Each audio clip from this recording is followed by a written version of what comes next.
Sebuah karya terbaik dari Eza Mintarja, kelanjutan dari kisah Pelangi di Langit Singasari yang telah kami tayangkan sebelumnya. Kisah kolosal bernuansa sejarah dan fiksi di kehidupan tanah Jawa dengan judul Bara di Atas Singgasana. Pada kesempatan yang sangat baik ini, kita masuk pada bagian yang pertama dengan episode Putra Mahkota. Sahabat Permata TV yang tercinta, saat ini kita sampai pada seri yang ke-42. Selamat menikmati.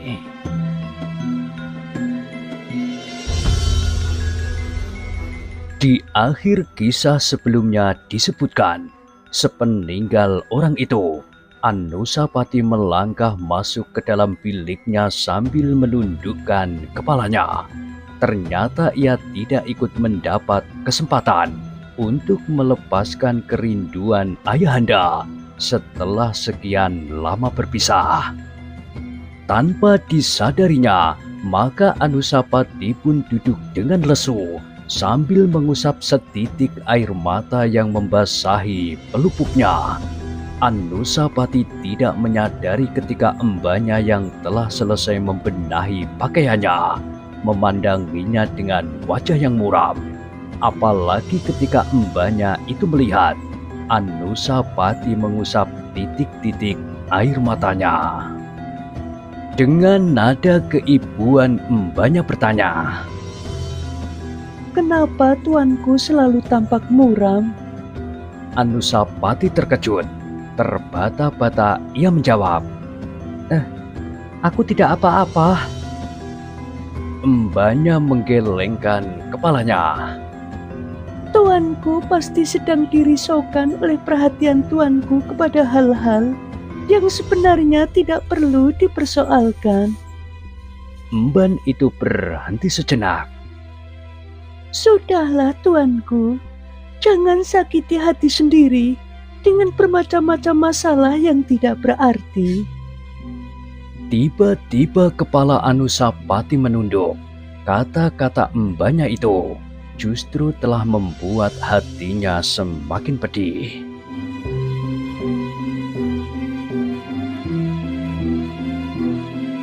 "Tuanku," Embanya mendekatinya, kemudian berlutut di hadapannya.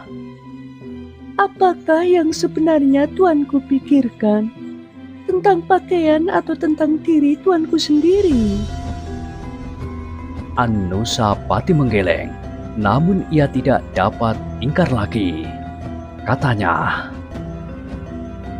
"Aku tidak akan dipanggil oleh ayahanda. Adik-adikku sudah menghadap, tetapi ayahanda memang melupakan aku." "Ah, tentu tidak. Mungkin ayahanda terlampau lelah, sehingga ayahanda tidak sempat memanggil putra-putranya." "Tidak. Menurut prajurit-prajurit yang lewat di muka bangsal ini, ayahanda Baginda telah memanggil Adimas Tohjoyo dan adik-adikku yang lain. Ayahanda memang bercerita tentang perang yang baru saja terjadi, tentang kemenangan mutlak dari pasukan Singasari. Tetapi aku tidak mendapat kesempatan." Dada emban itu berdesir. "Dari mana tuanku tahu?" Ia bertanya. "Sudah aku katakan, prajurit yang meronda halaman, prajurit pengawal istana." "Ah, mungkin mereka keliru tuanku. Merekalah yang memanggil Adimas Tohjoyo." Emban itu menarik nafas dalam-dalam. Sebenarnya ia harus sudah mengetahui kemungkinan itu sebelumnya. Namun kini terasa bahwa hal itu terlampau berlebih-lebihan. Meskipun Pangeran Pati Anusapati masih belum dewasa penuh, namun perasaannya cukup tajam untuk menangkap keadaan yang pincang itu dan menghubungkannya dengan ikatan seluruh keluarganya yang aneh baginya.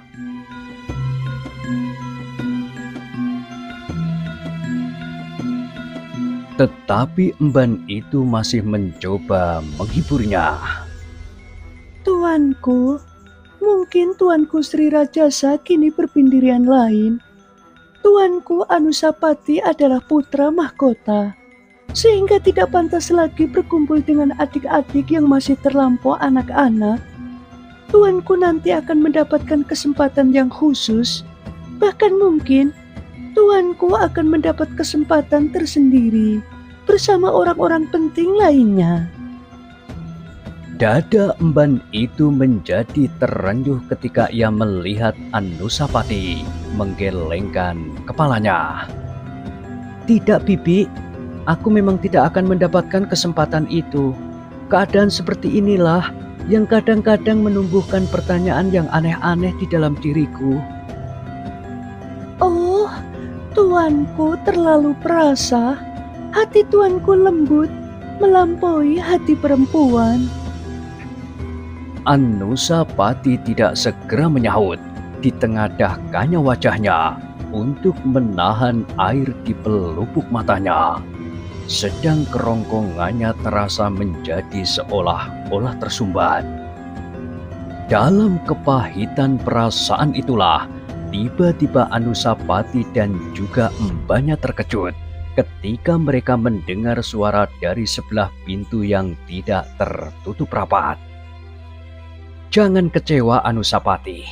Aku juga dapat bercerita tentang peperangan itu.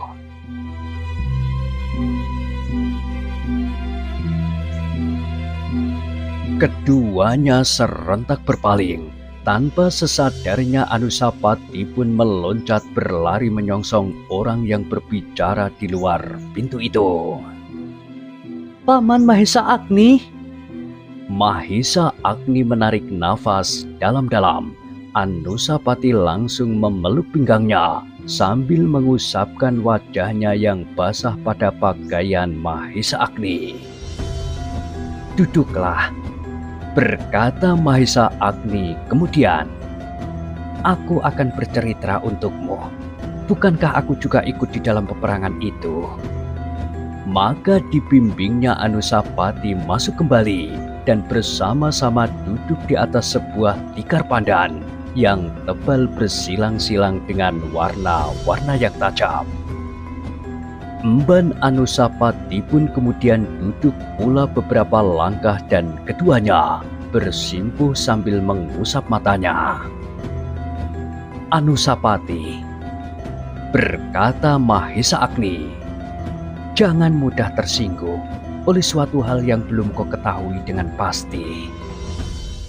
Anusapati tidak menjawab, sedang embannya menjadi semakin tunduk. Sementara itu, Mahesa Agni berkata selanjutnya, kau adalah seorang putra mahkota. Kau harus berjiwa besar. Kau harus tabah menghadapi semua godaan dan juga rintangan. Kau tidak boleh menghindari kesulitan dan menyingkir, tetapi kau harus berusaha mengatasinya, juga perasaanmu sendiri. Anusapati masih berdiam diri.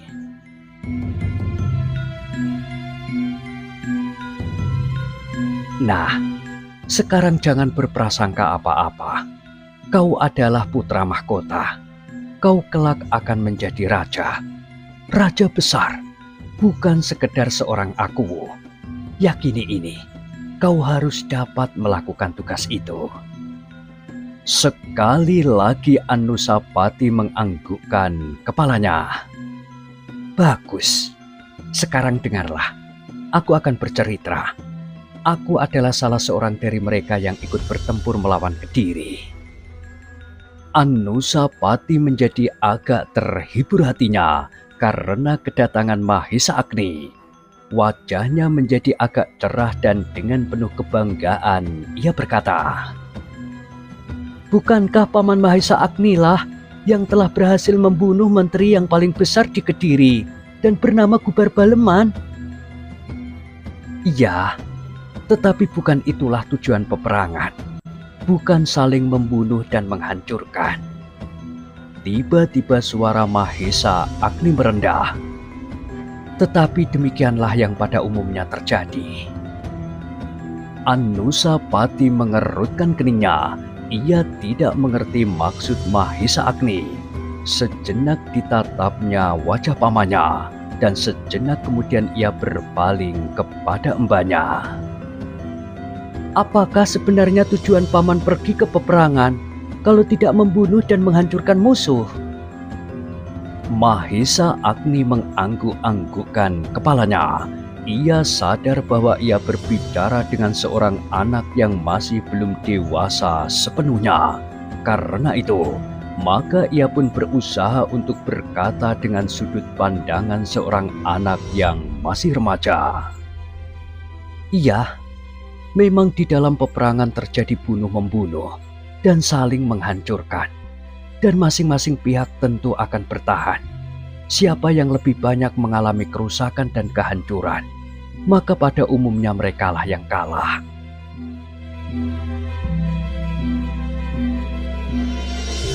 Anusapati pun mengangguk-angguk. Kemudian ia bertanya, Jadi bagaimana?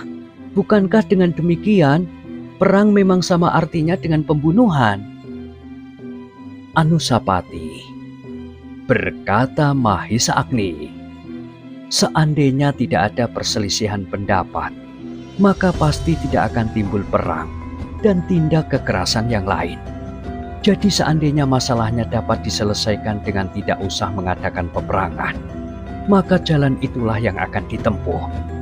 Namun apabila kepentingan kedua belah pihak tidak dapat bertemu, kemungkinan datangnya perang semakin dekat.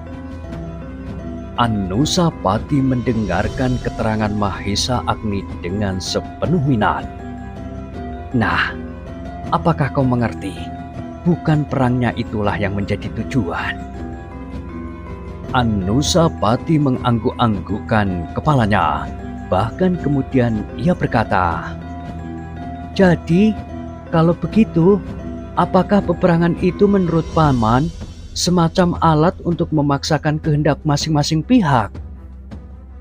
Mahisa Agni tidak segera menjawab, dan ia menjadi semakin berdebar-debar ketika Anusapati bertanya, Paman, jika demikian, apakah berarti bahwa di dalam perselisihan pendapat itu, siapa yang kuatlah yang akan dapat mempertahankan pendapatnya?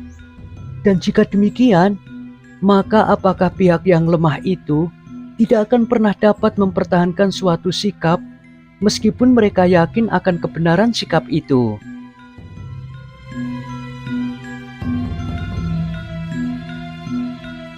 Mahisa Agni kemudian tersenyum sambil berkata, Sudahlah, jangan berpikir terlampau jauh. Pada saatnya kau akan menemukan jawabnya. Tetapi Anusapati masih bertanya terus. Paman, jika demikian, mungkin sekali terjadi bahwa kebenaran akan hancur di medan perang oleh kekuasaan yang ditegakkan dengan kekuatan. Mahisa Agni mengerutkan keningnya. Katanya, Hei, bukankah kau ingin mendengarkan cerita tentang peperangan itu? Anusapati mengangguk, tetapi ia masih bertanya. Paman, seandainya di dalam perselisihan antara Kediri dan Singasari, Kedirilah yang sebenarnya berdiri di pihak yang benar. Bagaimanakah pendapat paman? Oh, kita yakin bahwa dalam hal ini Singasarilah yang berdiri di pihak yang benar. Tetapi, apakah orang-orang Kediri tidak akan mengatakan bahwa pihak Kedirilah yang benar? Anusapati, di dalam peperangan ini, beberapa kelompok prajurit Singasari adalah orang-orang Kediri. Tetapi tidak ada prajurit Kediri yang terdiri dari orang-orang Singasari. Ini suatu bukti bahwa sebagian orang-orang Kediri pun mengakui bahwa Singasari ada di pihak yang benar.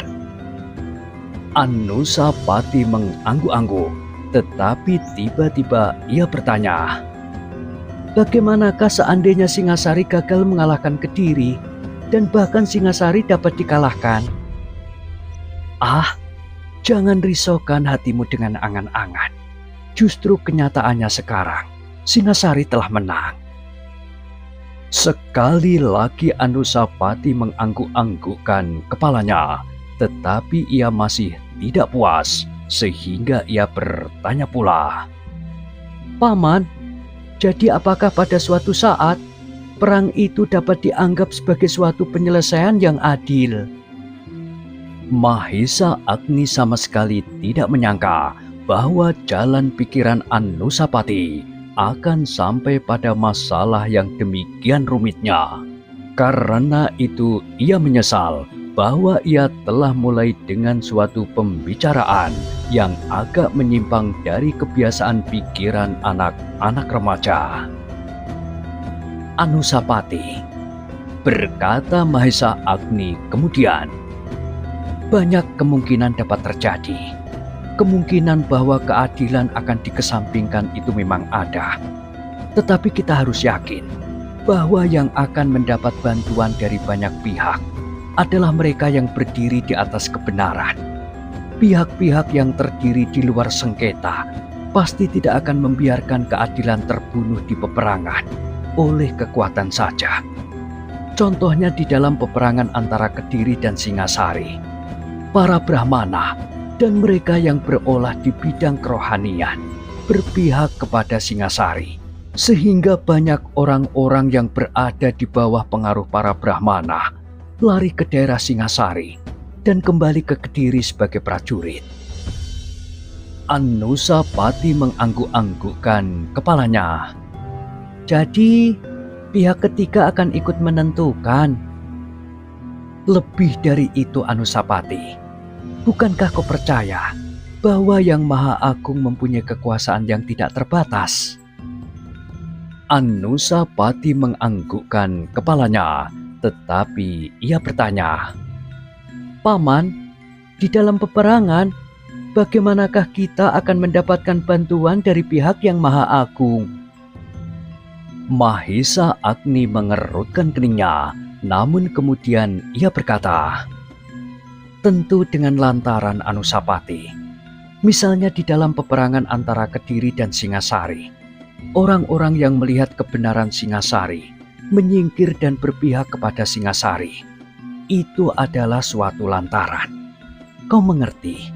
Lantaran Yang Maha Agung untuk memenangkan Singasari, karena Singasari berada di pihak yang benar. Anusapati mengangguk-anggukkan kepalanya. Ketika ia masih akan bertanya lagi, Mahesa Agni mendahului. Sudahlah, sekarang dengar. Paman akan bercerita tentang peperangan itu, seperti Ayahanda Sri Rajasa bercerita. Begitu? Anusapati yang masih akan bertanya lagi itu tertegun sejenak. Ditatapnya wajah Mahesa Agni. Kemudian ia berpaling kepada mbahnya yang duduk di belakangnya.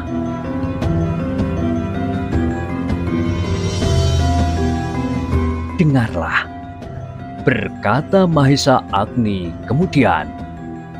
Sebagai seorang pangeran pati, kau memang harus mendengar cerita tentang perjuangan, terutama perjuangan Singasari untuk membina dirinya. Anusapati mengangguk-anggukkan kepalanya. Minatnya untuk bertanya menjadi berkurang.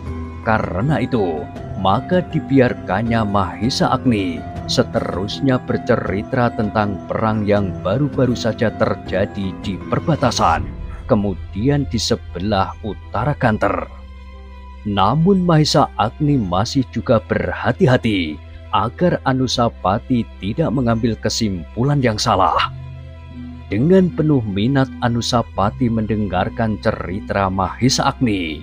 Diceritakannya betapa pasukan kedua belah pihak yang saling berhadapan dengan gelar yang menebar. Mereka masing-masing maju dengan derap seirama dengan getar di dalam dada mereka. Anusapati mengangguk-anggukkan kepalanya. Tetapi gambaran tentang peperangan itu terlampau mengerikan. Namun demikian, maka tumbuhlah niat di dalam hatinya untuk membentuk diri lebih tekun lagi, sehingga di dalam perang yang paling dahsyat sekalipun, ia akan dapat mempertahankan dirinya.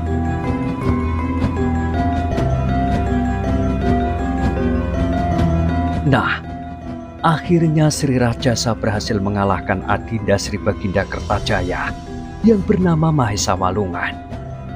Berkata Mahesa Agni selanjutnya, dan paman berhasil mengalahkan Gubar Baleman, sambung Anusapati. Iya, kedua pahlawan itu gugur di medan perang. Apakah mereka juga pahlawan? Tiba-tiba Anusapati bertanya. Pertanyaan itu telah mengejutkan Mahesa Agni pula. Sejenak ia merenung dan sejenak kemudian ia menjawab, iya, mereka pun pahlawan-pahlawan yang harus dihormati. Mereka gugur dalam perjuangan mereka, mempertahankan diri dari kehadiran kekuasaan mereka. Tetapi, bukankah Kediri menurut paman di dalam perang ini ada di pihak yang salah? Ya, di dalam keseluruhan. Jawab Mahesa Agni. Apakah bedanya, paman? Sudahlah, kau akan terlibat dalam persoalan yang rumit lagi. Besok kau akan dapat mencari jawabnya sendiri. Tetapi sekarang ceritaku akan aku teruskan. Anusapati mengangguk-anggukkan kepalanya. Mahesa Agni pun kemudian melanjutkan ceritanya. Diceritakannya pula bagaimana rakyat Kediri kehilangan perlindungan di saat-saat pasukannya tidak mampu lagi untuk melawan kekuatan Singasari.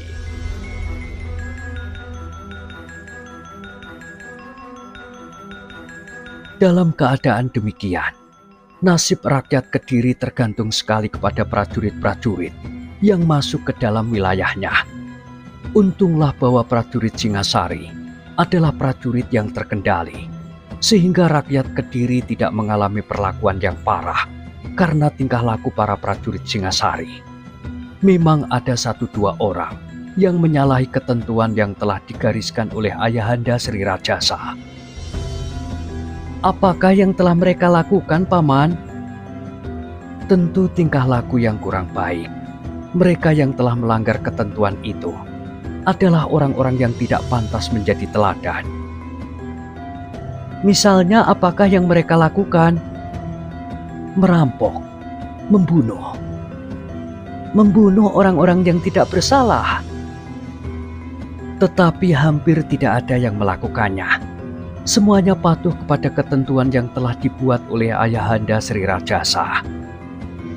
Kalau ada yang melakukannya, paman, orang itu harus dihukum. Kalau aku menjadi senopati, aku akan menghukum mereka seberat-beratnya. Mereka tentu akan dihukum. Anusapati mengangguk-anggukkan kepalanya. Perlahan-lahan ia dapat membedakan, meskipun masih samar-samar, perang yang terpaksa diadakan karena perselisihan yang tidak dapat teratasi dan akibat samping yang sangat buruk dari peperangan.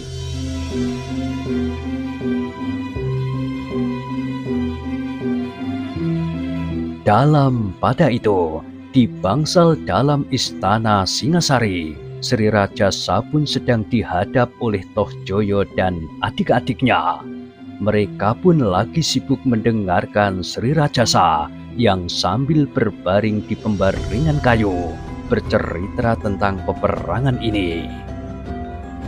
Ayahanda Baginda, bertanya Toh Joyo, kenapa Ayahanda Baginda tidak membawa perhiasan emas yang paling bagus dari Kediri buat hamba?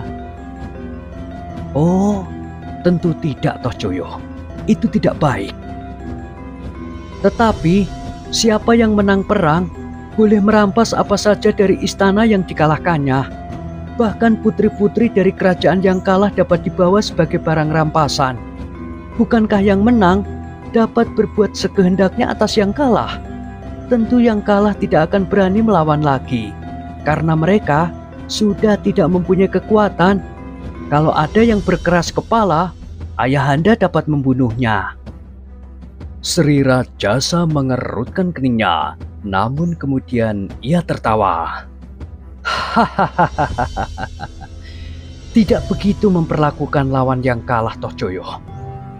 Tentu ayahanda, kalau hamba menjadi seorang panglima, maka hamba akan memerintahkan segenap prajurit hamba untuk merampas semua kekayaan Kediri dan membawa semua putri Kediri kembali ke Singasari. Untuk apa putri-putri itu? Bertanya Sri Rajasa. Bukankah seorang raja boleh beristri berapa saja yang ia kehendaki? Toh Joyo. Sri Rajasa mengerutkan keningnya. Toh Joyo menjadi heran melihat sikap ayahanda Sri Rajasa. Karena itu ia bertanya, "Kenapa ayahanda?" Sri Rajasa tidak segera menjawab. Terkilas di rongga matanya bayangan ketika putri adik Sri Baginda Kertajaya yang telah membunuh diri karena mereka tidak mau disentuh oleh kekuasaan Singasari, meskipun Singasari telah menang. Toh Joyo menjadi semakin heran melihat ayahanda Sri Rajasa yang merenung, seolah-olah sesuatu telah mengganggu perasaannya.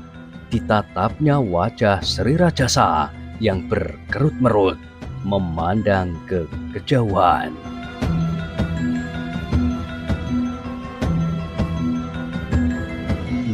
Nah, bagaimanakah kisah selanjutnya? Silahkan ikuti terus kisah Bara di Atas Singgasana pada kesempatan berikutnya. Sampai jumpa.